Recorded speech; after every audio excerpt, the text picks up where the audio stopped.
नमस्कार मित्रमैत्रिणींनो, डॉक्टर संग्राम पाटील बोलतो. मित्र हो, मराठा हा जो समाज आहे महाराष्ट्रातला, याच्याबद्दल अनेकदा आपण काही गोष्टी यांच्या वर्णच्या अवस्थे स्टेटसबद्दल ऐकत असतो. मागे एकदा खोलेबाईंचं प्रकरण पुण्यात झालं होतं. त्यांच्याकडे यादव नावाच्या मराठा गृहिणी होत्या, त्या काम करत होत्या. त्यांना म्हटलं होतं की तू माझा धर्म वाटवलास, तू शूद्र आहेस. आणि यादवबाई तर एक सामान्य नागरिक आहे, बिचारी पोटासाठी काम करणारी. छत्रपती शिवरायांना शूद्र ठरवलं गेलं होतं. राजश्री शाहू महाराजांना शूद्र ठरवलं गेलं होतं. नंतर तुकाराम महाराज, संभाजीराजांची ज्या पद्धतीने हत्या केली गेली होती औरंगजेबाच्या दरबारी, ती वैदिक पद्धतीने केली गेली होती. त्यांना शिक्षा दिली गेली होती, असं चांगल्या जाणकारांचं मत आहे. आणि याचं कारण असं होतं की त्यांनी संस्कृतचं वाचन केलं, लिखाण केलं, त्यामुळे त्यांना वैदिक पद्धतीने ती शिक्षा दिली गेली होती. तर मराठे हे शूद्र आहेत असं त्यातून आपल्याला म्हणता येतं. आणि त्याच्याबद्दल प्रवीण गायकवाड जे आहेत सामाजिक कार्यकर्ते, त्यांनी मराठे शूद्रच, ब्राह्मणी धर्माप्रमाणे मराठे शूद्रच नावाचं एक पुस्तक लिहिलं आहे. आणि ते बरंच जुनं पुस्तक झालं आहे आता, पण ते खूप सुंदर त्यांनी हार्डवर्क केलेलं आहे. त्याच्यामध्ये सगळं कलेक्शन त्यांनी केलेलं आहे की कुठल्या कुठल्या पुराणांमध्ये, स्मृतींमध्ये, महाभारत वगैरे असे सगळे संदर्भ त्यांनी, बाबासाहेबांचं काय मत आहे त्याप्रमाणे मराठे कसे या यंत्रणेमध्ये, ब्राह्मणी यंत्रणेमध्ये सगळे शूद्र आहेत हे स्पष्ट केलं. आणि त्यांनी त्यात हे देखील म्हटलं आहे की मराठे म्हणजे कुणबी, जे राज्यकर्ते मराठे स्वतःला, 96 कोळी वगैरे जे म्हणतात ते, आणि बहुजन ब्राह्मणेतर ज्या मराठा जाती आहेत महाराष्ट्रामध्ये, हे सगळे मराठा आहेत. आणि हे ऐतिहासिक आहे. हे काय फक्त एक सामाजिक किंवा राजकीय दृष्ट्या त्यांना एकत्र करून काहीतरी करायचं अशा दृष्टीने नाही आहे, ऐतिहासिक दृष्ट्या देखील ते सगळे एकच आहेत. दुसरं जे पुस्तक आहे शूद्रपूर्वी कोण. आता मराठे जर शूद्र ठरलेत तर मग शूद्रपूर्वी कोण होते? हे असेच शूद्रच होते का पूर्वी देखील? आणि कसे निर्माण झाले? हे बाबासाहेबांचं पुस्तक आहे आणि याच्यामध्ये शूद्रांच्या उत्पत्तीची प्रक्रिया त्यांनी वर्णिलेली आहे. तर मी सुरुवातीला हे 2 पुस्तकं एकत्र करून हा विषय मांडावा असा माझा विचार होता. माझ्या लक्षात आलं की एक लिंक जुळत नव्हती की मराठे शूद्र आहेत, शूद्र पूर्वी कोण आहेत हे आपण बाबासाहेबांच्या पुस्तकातला थोडक्यात मी सांगणार आहे, समरीत त्यात बघू. पण मराठ्यांचा नेमका जो उगम आहे, उत्पत्ती जी आहे ती कुणापासून झाली, यातली जी लिंक आहे ती मला सापडत नव्हती. मला माहीत होतं ते, पण ते एक्झॅक्टली रेफरन्सेस सकट, संदर्भासह ही कुठून मिळवावी. तर मी योगायोगाने माझ्याकडे, जेव्हा मी आता भारतात गेलो होतो त्यावेळेला प्राध्यापक डॉक्टर विलास खरातजींचं हे पुस्तक वर्तमान क्षत्रिय पूर्व में कोण, याचे खंड 1, 2, 3 असे आहेत. मला काही मित्रांनी, कार्यकर्त्यांनी तिथे गिफ्ट दिलं होतं हे पुस्तक. त्यातला खंड 2 मध्ये मला सविस्तर याची माहिती मिळाली. तर मराठे शूद्रच या पुस्तकात प्रवीणदादा वर्णाच्या निर्मितीची प्रक्रिया ब्राह्मणी ग्रंथांमधली त्याच्याबद्दल म्हणतात की त्यांच्यात एकवाक्यता नाही. कोणी एका पुरुषापासून वर्णनिर्मिती झाली म्हणतं, कोणी ब्रह्मापासून म्हणतं. तर असे वेगवेगळ्या ठिकाणी वेगवेगळ्या गोष्टी दिल्या आहेत. एक जी साम्य असलेली बाजू आहे ती ही की सगळ्या वर्णव्यवस्थांमध्ये ब्राह्मणांना सर्वोच्च स्थान दिलेलं आहे आणि शूद्रांना सेवक मानले गेलेलं आहे. शूद्रांच्या प्रती प्रचंड द्वेष भावना या ग्रंथांमध्ये दिसून येते आणि ती पुढे आपण बघूयात ती कशी. तर या व्यवस्थेला चॅलेंज करू नये कोणी म्हणून हे ब्रह्माने केलं, देवाने केलं, म्हणजे परमेश्वराने केलं असं सांगितलं गेलेलं आहे. त्यामुळे मग हिला चॅलेंज करायला शूद्र सुद्धा धजत नाहीत. म्हणजे मराठ्यांना जर सांगितलं की तुम्ही शूद्र आहात बाबांनो, तुम्ही सेवक आहात उरलेल्या 3 वर्णांचे, तुम्हाला देवाधर्माचा देखील अधिकार नाही, तुम्ही नीच आहात, असं जरी सांगितलं तरी ते त्याला चॅलेंज करायला धजत नाहीत. कारण हे देवाब्रह्माने निर्माण केलं असं एक मनावर ठासवलेलं आहे, तो पिढ्यानपिढ्या पगडा झालेला आहे. त्यामुळे हे एक षड्यंत्र यातलं प्रवीणदादा सांगतात. आता क्षत्रिय निक्षत्रिय झालेला आहे ब्राह्मण धर्म सगळा. म्हणजे पृथ्वीवरचे सगळे क्षत्रिय 21 वेळा संपवले याने, परशुरामाने. त्यामुळे क्षत्रिय कोणीच नाही त्या धर्माप्रमाणे, ब्राह्मण धर्माप्रमाणे. याचं कारण जे आहे याची कारणमीमांसा जी आहे ही काही ठिकाणी येते आणि यात देखील थोडक्यात आलेली आहे की तो जो काळ होता जेव्हा क्षत्रिय आणि ब्राह्मण यांच्यामध्ये चढाओढ असायची, एक संघर्ष असायचा, कोण श्रेष्ठ. तर त्याच्यामध्ये क्षत्रिय जे होते हे मूळ जे क्षत्रिय होते ते श्रमण संस्कृतीतले लोक होते आणि ते शील सदाचार याला महत्व देत, ते काही नीतिमत्ता पाळत. आणि ब्राह्मण धर्मात जे लोक होते ते या गोष्टींना महत्व देत नसत. ते त्यांच्या बळी देणे, कर्मकांड करणे, त्यात बराचसा ऱ्हास झालेला होता. मूळ ब्राह्मण धर्म हा देखील श्रमण संस्कृतीतूनच निर्माण झाला होता आणि तो देखील चांगल्या तत्वांवर आधारित होता, पण त्याचा ऱ्हास जो झाला त्यामुळे क्षत्रियांना असं वाटतं की ते चांगले आहेत आणि ब्राह्मणांना असं वाटायचं की ते ब्रह्माच्या मुखातनं झालेत म्हणजे ते सर्वश्रेष्ठ आहेत. या वादातून जो ब्राह्मण ग्रंथकारांच्या मनामध्ये त्यावेळेला क्षत्रियांच्या मनात राग निर्माण झाला, त्यातून क्षत्रिय पूर्ण संपलेत, आता कोणी क्षत्रिय नाही, ही संकल्पना महाभारतातून वगैरे ती राबवली गेलेली आहे आणि वेगवेगळ्या ग्रंथांमधून. तर असं असल्यामुळे दोनच वर्ण उरतात, ब्राह्मण आणि शूद्र. आणि आत्ताच्या ब्राह्मण ग्रंथांच्या मान्यतेनुसार तिथे फक्त दोनच वर्ण उरलेले आहेत. ब्राह्मण, एक तर तुम्ही ब्राह्मण आहात किंवा शूद्र आहात, क्षत्रिय अस्तित्वात नाहीत. तर या संदर्भात महात्मा फुलेंच्या साहित्याची चर्चा केलेली आहे प्रवीणदादांनी. ते त्यात म्हणतात की महात्मा फुलेंची पक्की मान्यता अशी होती की आर्य जे आहेत, जे हे ग्रंथ लिहिणारे जे लोक आहेत, यांचा धर्म वेगळा आहे, हे वेगळे लोक आहेत, हे बाहेरून आलेले आहेत.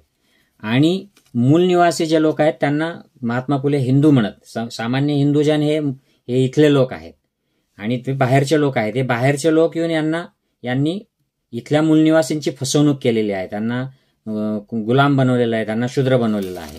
तर पंडित नेहरूंच्या साहित्याचं, पंडित नेहरू खूप मोठे अभ्यासक होते, प्रचंड मोठा विद्वान माणूस होता. त्यांच्या इतिहासामध्ये पंडित नेहरूंनी जेव्हा ते वेद कसे उत्पन्न झाले असतील, वेदातली वर्णव्यवस्था याची जेव्हा ते चर्चा करतात तेव्हा ते पर्शियन जे इराणियन त्याचा जो काउंटर पार्ट आहे, अवेस्ता नावाचा जो ग्रंथ आहे, त्याची देखील चर्चा करतात. कारण अवेस्तामध्ये 3 त्यांनी वर्ण तयार केलेले आहेत तिकडे. आणि तसेच इकडे आर्य जेव्हा इकडे आले, त्यांनी सुरुवातीची जी वर्णव्यवस्था केली त्यात 3च वर्ण होतात. त्याच्यामध्ये 3 वर्णांमध्ये शूद्र हा नंतर ऍड झाला, हा नंतर ऍड केला गेला. तर हा कन्सेप्ट तिकडून इकडे आलेला आहे आणि इकडे मात्र जे इथले जे लोक आहेत यांना शूद्र बनवलं गेलंय, असं थोडक्यात एक या वर्णनावरून दिसतं. 4था जो वर्ण ऍड झालेला आहे. एक थोडक्यात जेव्हा आर्य बाहेरून आले, भारतात आले, त्यांना तुम्ही आर्य नाव द्या किंवा अजून कुठलं नाव द्या, त्याच्याबद्दल अनेक वादविवाद आहेत की आर्य असा शब्द, मी आर्य विषयावर एक व्हिडिओ केलेला आहे की आर्य हा आध्यात्मिक शब्द आहे आणि हा मूळ भारतात देखील वापरलेला आहे, बुद्ध साहित्यात भरपूर आहे. परंतु भारतातल्या भाषा या युरोपियन, इराणियन या पर्शियन भाषांशी देखील जुळतात. संस्कृत ही अवेस्तामधल्या भाषांशी जुळते. तर या बऱ्याचशा मिक्सिंग का आहे, कारण तिकडून लोक आपल्याकडे मायग्रेट झालेले आहेत, त्यामुळे भाषेचं मिक्सिंग आहे. त्यामुळे आर्य शब्द त्यांनी देखील वापरला आहे, आपल्याकडे वापरलेला आहे. तर एकंदरीत असं दिसून येतं की जेव्हा ही बाहेरची मंडळी इकडे आलेली आहे तेव्हा इथले जे लोक आहेत मूल निवासी, तर यांना सुरुवातीला जे शब्द वापरले गेले दास, दस्यू, हे सुरुवातीच्या ब्राह्मणी ग्रंथांच्या वर्णनांमध्ये दिसून येतात. आणि मग बाबासाहेब शूद्रपूर्वी कोण मध्ये म्हणतात की जसं रोमन एम्पायरमध्ये तिथल्या काळामध्ये 2 वर्ण होते, इजिप्तमध्ये 3 वर्ण दिसून येतात, तसं हिंदी आर्य, ते हिंदी आर्य म्हणतात, हिंदी आर्य आणि इराणियन लोकांमध्ये 3 वर्ण होते अवेस्ता आणि वेदांमध्ये. आणि मग 4था जो वर्ण ऍड झाला तो इथल्या लोकांसाठी तो वापरला गेला, असं एकंदरीत यातून आपल्याला दिसून येतं. आणि मग ब्राह्मणी साहित्यामध्ये या शूद्रांच्या प्रती एवढी घृणा का आहे, इतका तिरस्कार का आहे? त्यांना धर्माचा अधिकार नाही, त्यांना शिकण्याचा अधिकार नाही, त्यांना लढता येत नाही, त्यांना संपत्ती बाळगता येत नाही, असं का झालं? पूर्वी असं होतं का? तर बाबासाहेब म्हणतात की नाही, पूर्वी असं नव्हतं, की हे सगळे अधिकार शूद्रांना पूर्वी होते. म्हणजे अगदी ते राज्यकारभार करत होते, शूद्र राजवटी होत्या, ते राजे होते, ते मंत्री होत, त्यांना यज्ञ करता येत असे, त्यांना धर्मकार्य करता येत असे, शिकता येत असे, शिकवता येत असे, संपत्ती बाळगता येत असे. एवढंच नाही तर ब्राह्मणी व्यवस्थेमध्ये त्यांना यज्ञ, उपनयन हे देखील अधिकार होते आधी, पण नंतर हे काढून घेण्यात आले हे अधिकार. तर ह्या शूद्रांचं नेमकं उत्पत्ती कशी झाली? तर याच्याबद्दल बाबासाहेब म्हणतात की ब्राह्मणी ग्रंथ जे आहेत यांच्यामध्ये एक वाक्यता नाही. हे वेगवेगळ्या प्रकारच्या भाकडकथा आपल्याला सांगतात, ब्राह्मण श्रेष्ठत्वाच्या, दैवी कथा सांगतात.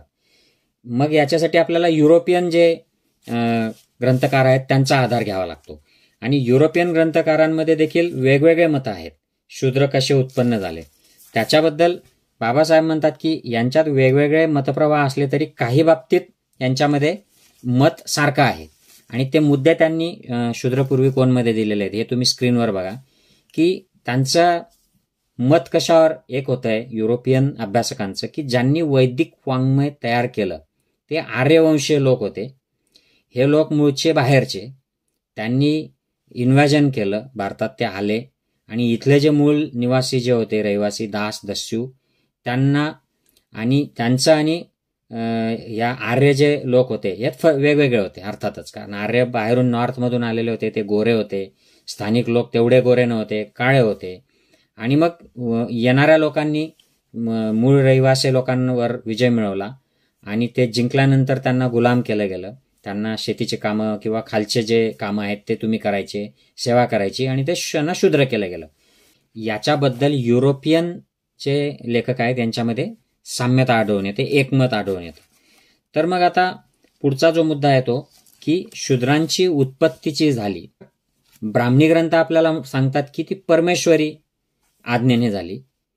युरोपियन जे ग्रंथकार आहेत ते ह्या असा सामाजिक आधार देतात त्याला, आपण जो आता बघितला. परंतु आपण जर बुद्ध साहित्य बघितलं तर बुद्ध साहित्यामध्ये अनेक ठिकाणी वर्णन केलेलं आहे की ब्राह्मण, वैश्य, क्षत्रिय, शूद्र हा प्रोपोगंडा आहे, हे प्रचार आहे. याला कुठलाही धार्मिक आधार नाही, याला कुठलाही आधार नाही, हा फक्त एक स्वार्थासाठी केला गेलेला प्रचार आहे, असं बुद्ध साहित्यामध्ये क्लिअरली सांगितलेलं आहे. आता वर्ण हा जो शब्द आहे याचा थोडक्यात बघूयात बाबासाहेब काय म्हणलेत की हा जो शब्द आहे हा रंग आणि काही ठिकाणी वर्ग, क्लास या अर्थाने देखील वापरला गेलेला आहे वेदांमध्ये. त्यामुळे हा कन्फ्युजिंग आहे, एक्झॅक्टली हा रंग आहे की क्लास आहे.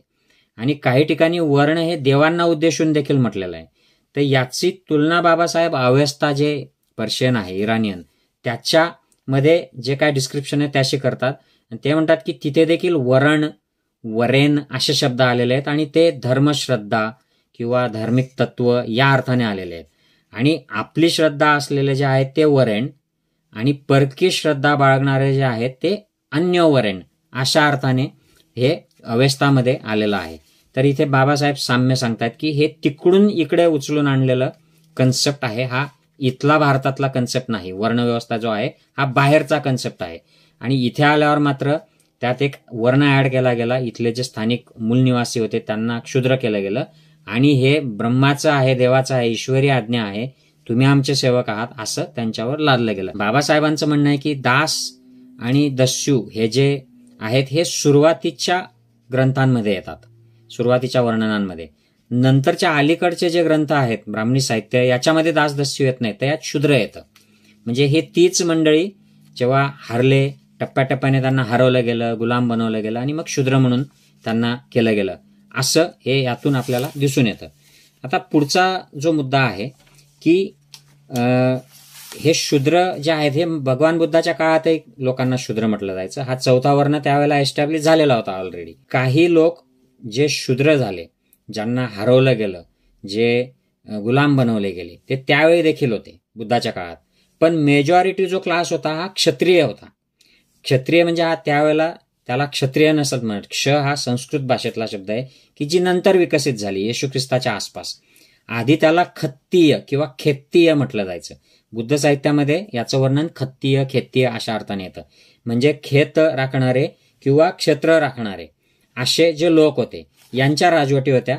बुद्ध ज्या शाक्य गणातला शाक्य कुळातला होता तो देखील जुना सूर्यवंशीय, नागवंशीय क्षत्रिय गण होता, क्षत्रिय लोक होते. तर हे मूळ इथले लोक होते आणि हे वेगवेगळ्या क्षेत्रात राहणारे लोक क्षत्रिय लोक होते. यांच्यामध्ये वर्णव्यवस्था नव्हती. हे फक्त क्षेत्रिय, कोलीय क्षत्रिय किंवा शाक्य क्षत्रिय असे लोक होते. हे नागवंशीय लोक होते.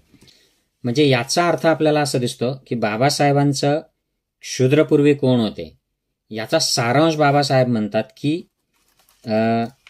शूद्र हे क्षत्रिय होते यात तिळमात्र शंका नाही, ही बाबासाहेबांची समरी आहे. म्हणजे त्यांना हळूहळू हरवून जसे जसे ते हरतील त्यांना क्षुद्र केलं गेलं.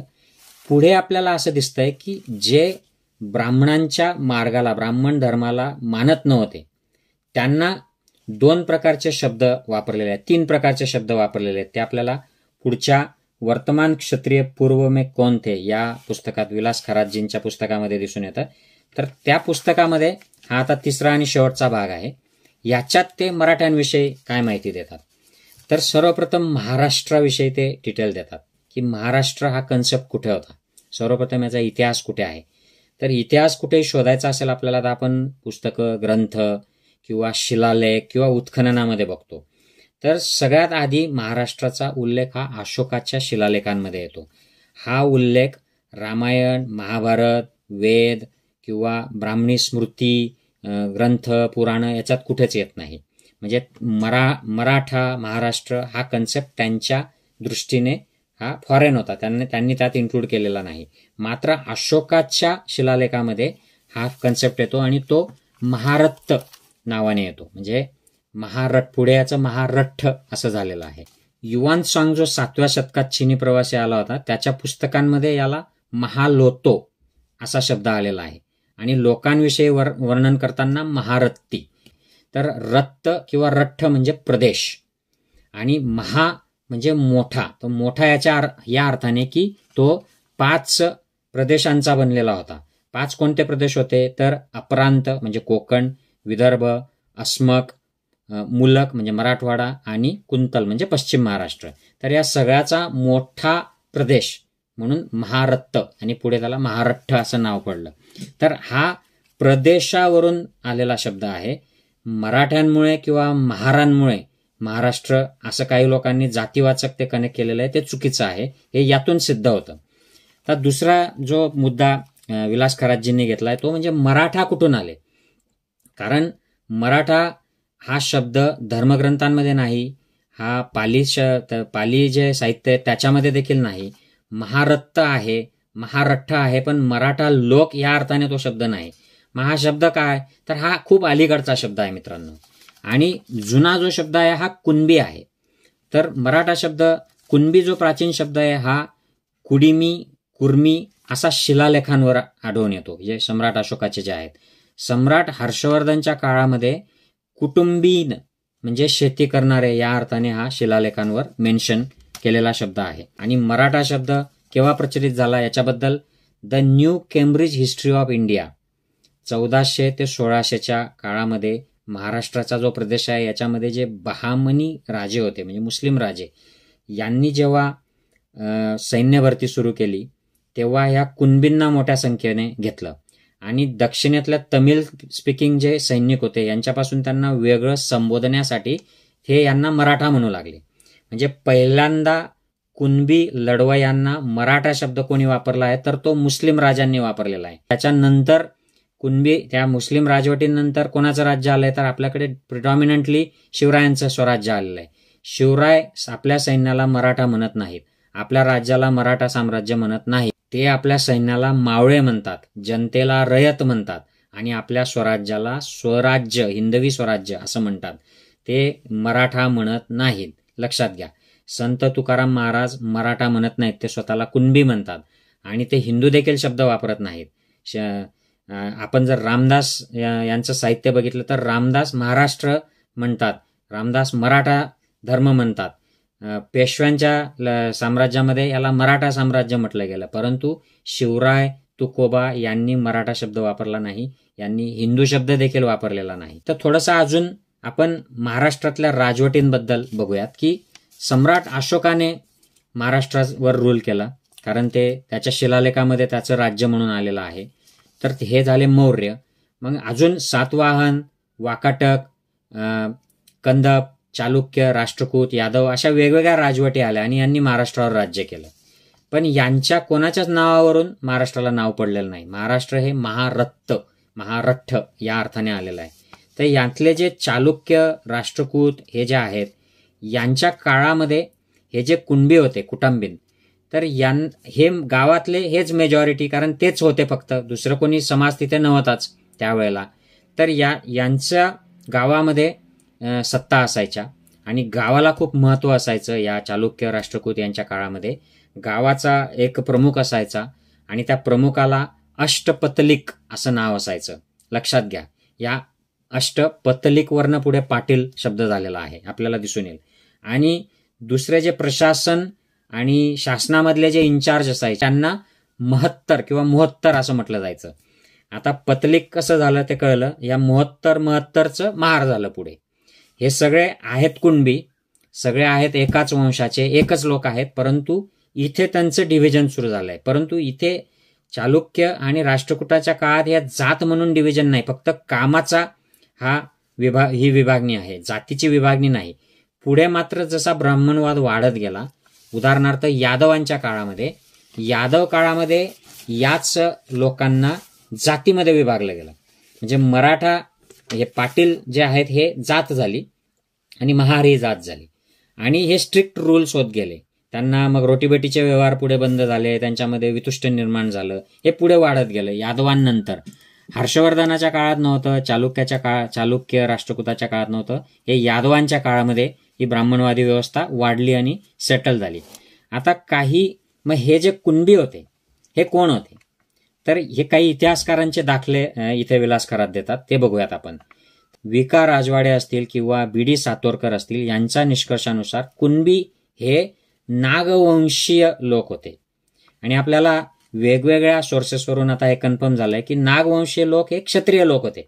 खेत्रिय म्हणजे जे मगधचे असतील, नॉर्थमधले असतील, शाक्य कुळातले वगैरे, या सगळ्या लोकांना नागवंशीय म्हटलं जातं. तुम्ही बघाल भगवान बुद्धाच्या ज्या मूर्त्या आहेत त्या नागाचा छत्र असलेल्या मूर्त्या आहेत, नागावर बसलेला भगवान बुद्ध आहेत.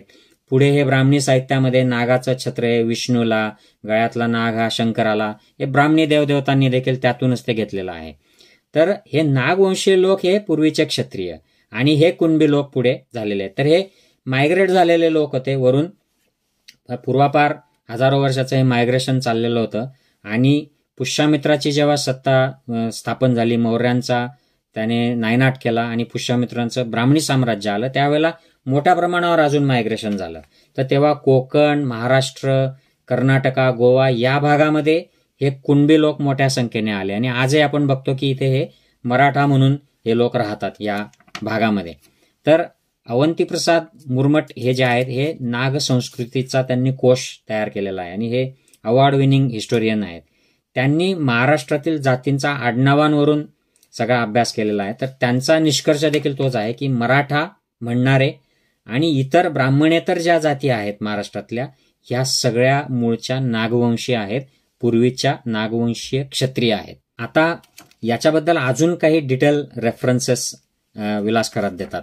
तर त्याच्यामध्ये ते म्हणतात की त्र्यंबक शेजवळकर यांनी सांगितलंय की मराठ्यांमध्ये देखील पूर्वी नाग हे नावाच्या शेवटी लावलं जायचं, त्याच्यावरून ते नागवंशीय आहेत हे सिद्ध होतं.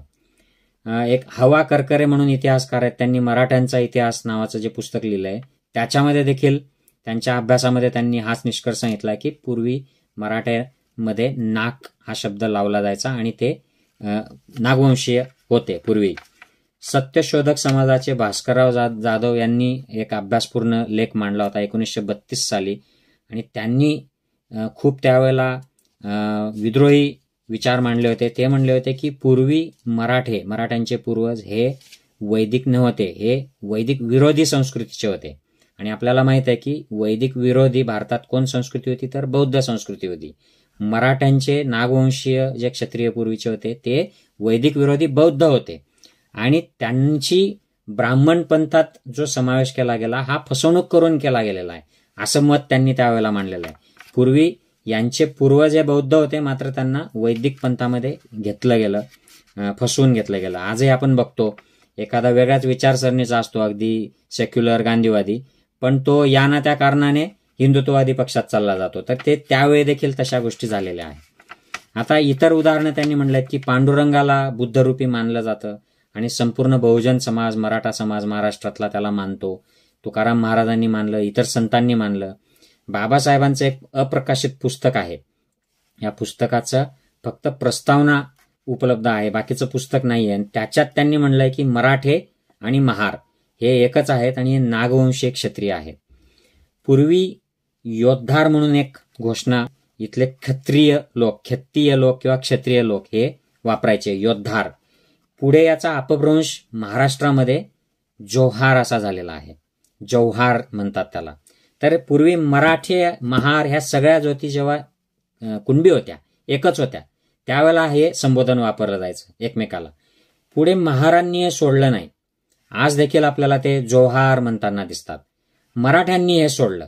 हे कधी सोडलं तर याच्याबद्दल अभ्यासकांचं मत आहे की हे पेशवे काळामध्ये मराठ्यांचं सुटलं.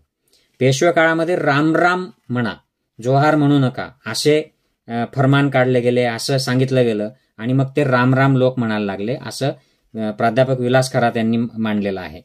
आता हे जर आपण बघितलं तर आज देखील लोक तुम्ही कोणाला काय म्हणायचं, जय हिंद म्हणायचं की रामराम म्हणायचं, जय श्रीराम म्हणायचं, वंदे मातरम म्हणायचं, असे फतवे काढले जातात. या अल्लाहू अकबर म्हणायचं, सलाम अलेकुम म्हणायचं. तर हे त्यावेळी देखील झालेलं दिसतं. आणि नागपंचमी हा महाराष्ट्रातील मराठ्यांचा एक खूप महत्वाचा सण आहे. त्याच्यावरूनही आपल्याला हे दिसतं की मराठ्यांचा नागांशी संबंध आहे. आणि अजून एक शेवटचा मुद्दा, आपल्याकडे ज्या बौद्ध गुंफा आहेत, जुन्नरला शिवनेरी जिथे शिवरायांचा जन्म झाला, शिवरायांचं वास्तव्य लहानपणी तिथे होतं आणि तिथे जिजामातांच्या पोटी शिवाजी जन्माला आले. किंवा इतर ज्या गुंफा आहेत महाराष्ट्रातल्या, नाशिकच्या गुंफा ज्याला आज पांडवलेणे म्हणतात, त्या बौद्ध गुंफा आहेत. पांडवलेणे हा ब्राह्मणी शब्द त्याला दिला गेलेला आहे. किंवा कारल्याच्या भाज्याच्या लेण्या आहेत. इथले जे शिलालेख आहेत याच्यावर जे दानकर्त्यांचे नावं आहेत त्यांच्या नावामध्ये देखील नाग शब्द आहे. म्हणजे या भूभागामध्ये जे नागवंशीय लोक होते त्यांनी या सगळ्या कार्याला हातभार लावला होता. ते सत्तेत होते, ते मेन लोक होते या आपल्या महाराष्ट्रामध्ये, नागवंशीय लोक. आणि हे नागवंशीय बौद्ध मान्यतेचे लोक होते. पुढे मग जसा बौद्ध धर्माचा ऱ्हास झाला तसे हे वेगवेगळे मग मुस्लिम राजवटी आल्या, ब्राह्मणवादी राजवटी आल्या. त्यामध्ये मग यांचे वेगवेगळे विभागीकरण झालं, जातीपातींमध्ये हे विभागले गेले आणि आपला जुना जो पंथ होता तो ते विसरलेले दिसतात.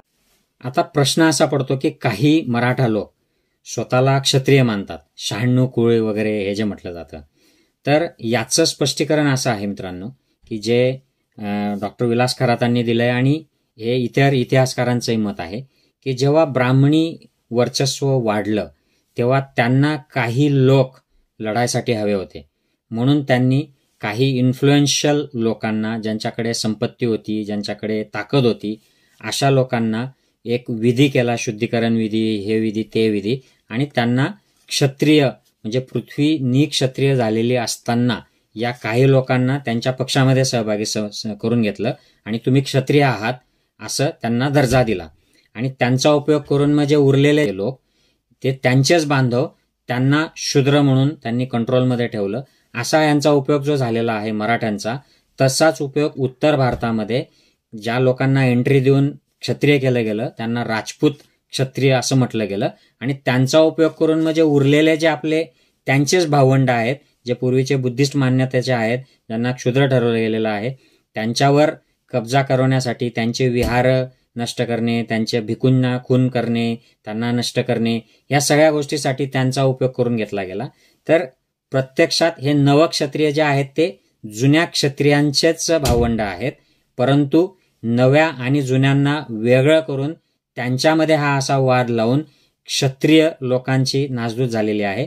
आणि महाभारतामध्ये हे जे क्षत्रियांमध्ये जे युद्ध केलं गेलेलं आहे आणि त्यातून क्षत्रियांचा निपात होतो, हे प्रत्यक्षात त्याचं प्रतीक आहे असं हे जाणकारांचं मत आहे. आणि विलास खरात देखील याच्यावर बरीचशी माहिती आणि उदाहरण देतात आणि हे स्पष्ट करतात. तर थोडक्यात आता समरी अशी की मराठा शूद्रच आहेत. जर ते ब्राह्मणी धर्माचा विचार केला, आपण हिंदू म्हटलंय स्वतःला, तर मराठा हे शूद्र आहेत त्या पंथामध्ये, कारण तुम्हाला वर्णव्यवस्थेमध्ये जे स्थान आहे ते शूद्राचं आहे. परंतु शूद्र पूर्वी कोण होते? बाबासाहेब आंबेडकर म्हणतात की मला यात तिळमात्रही शंका नाही की शूद्र हे पूर्वीचे क्षत्रिय आहेत, की ज्यांना त्यावेळेच्या ब्राह्मण राजवटींनी, ब्राह्मण लोकांनी द्वेषापोटी, तिरस्कारापोटी शूद्र बनवलं, त्यांचे अधिकार काढून घेतले. असं असलं तरी शूद्र राजवटी राहिल्या. आणि पुढे जाऊन जसं प्राध्यापक डॉक्टर विलास खरात म्हणतात की हे जे मराठे आहेत हे शूद्र आहेत, यांचे पूर्वज क्षत्रिय होते. यांचे पूर्वज कोण होते तर नागवंशीय क्षत्रिय होते की जे बुद्धाचा मार्ग अनुसरणारे होते. खरं तर या क्षत्रियांचा ब्राह्मण धर्माशी काहीच संबंध नव्हता. हा वेगळा, हे श्रमण मार्गीय होते. आणि ब्राह्मण धर्म हा वेगळा होता. ब्राह्मणांनी हे वर्णव्यवस्था वगैरे ह्या कृत्रिमरित्या त्यावेळेला तयार केला. त्यामध्ये देखील बरेचशा ज्या शूद्र राजवटी होत्या त्या सहभागी होत नसत, त्या ब्राह्मण धर्माला मानत नसत. आणि त्या वादातून, त्या द्वेषातून जेव्हा मग ब्राह्मणांचं वर्चस्व पुढे निर्माण झालं तेव्हा त्यांनी या मूळ निवासी क्षत्रियांना शूद्र संबोधलं, त्यांचे अधिकार काढून घेतले आणि मग त्यातून या जातीपाती पुढे डेव्हलप झाल्या. तर आय होप की मराठा आज शूद्र असले ब्राह्मणी व्यवस्थेत तरी त्यांचे पूर्वज हे बौद्ध नागवंशीय क्षत्रिय होते, मूळ निवासी होते. हे या तिन्ही पुस्तकांचा सारांश मला तुमच्या पुढे मांडता आलेला आहे. अशी मी अपेक्षा करतो. जास्तीत जास्त लोकांना शेअर करा, म्हणजे लोकांना आपला इतिहास कळू द्या, आपल्या पूर्वजांचा इतिहास कळू द्या. आणि त्यातून आज जे कन्फ्युजन्स आहेत लोकांमध्ये, आज ज्या लढाया होतात, वादविवाद होतात, या अंधश्रद्धेतून होतात, अज्ञानातून होतात, माहिती नसते, माहिती लपवली गेलेली असते, त्यातून होतात.